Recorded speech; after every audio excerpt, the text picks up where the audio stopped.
പരാശക്തിയൈ നമ. ആശ്രമത്തിലെ ആദ്യകാലം. അമ്മയെന്ന ദിവ്യപുഷ്പം വിടർന്ന കാലം.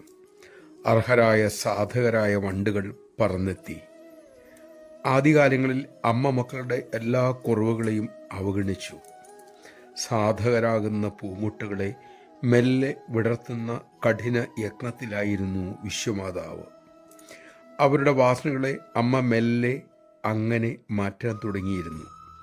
ഒരിക്കൽ സാധകനായ പഠിപ്പുള്ളൊരു മകൻ അമ്മയോട് വളരെ കയർത്ത് സംസാരിച്ചു.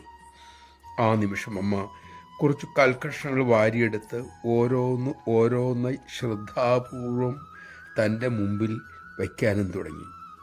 മകനൊന്നും മനസ്സിലായില്ല. അമ്മ വിശദീകരിച്ചതുമില്ല. വർഷങ്ങൾക്ക് ശേഷം മക്കളുടെ എല്ലാം ബുദ്ധി തെളിഞ്ഞു തുടങ്ങി. അമ്മ തങ്ങൾക്ക് വേണ്ടിയിട്ടാണ് എല്ലാം ചെയ്യുന്നതെന്ന് അവർ അറിഞ്ഞു തുടങ്ങി. അക്കാലത്തൊരിക്കൽ അദ്ദേഹം അമ്മയോട് ചോദിച്ചു, അമ്മ എന്തിനാണ് അന്ന് അങ്ങനെ ചെറുകല്ലുകൾ ശ്രദ്ധാപൂർവം എടുത്തു വച്ചത്? കാരുണ്യമയി ഇങ്ങനെ പ്രതികരിച്ചു, മോനെ, എനിക്കൊരൊറ്റ ആഗ്രഹമേ ഉള്ളൂ. എൻ്റെ മക്കൾ മനം ശുദ്ധമാക്കണം. മലിനവാസനകളെ ത്യജിക്കുക തന്നെ വേണം. അവർ ആത്മാനന്ദം നുകരണം. അപ്പോഴേ മക്കളെ അമ്മയ്ക്ക് ഈ ലോകത്തിന് സമ്മാനിക്കാൻ കഴിയൂ. മോനിവിടെ വന്നപ്പോൾ ആഴത്തിൽ വേരൂന്നിയ കോപമുണ്ടായിരുന്നു. മോൻ അതിനെ മറികടക്കണം എന്നമ്മ ആഗ്രഹിച്ചു.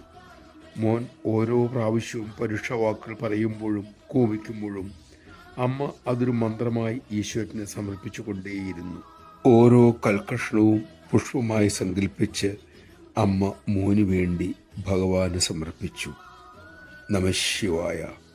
ഈ കാരുണ്യത്തിൻ്റെ പേരാണ് അമ്മ. അമ്മ നമ്മുടെ അമ്മ.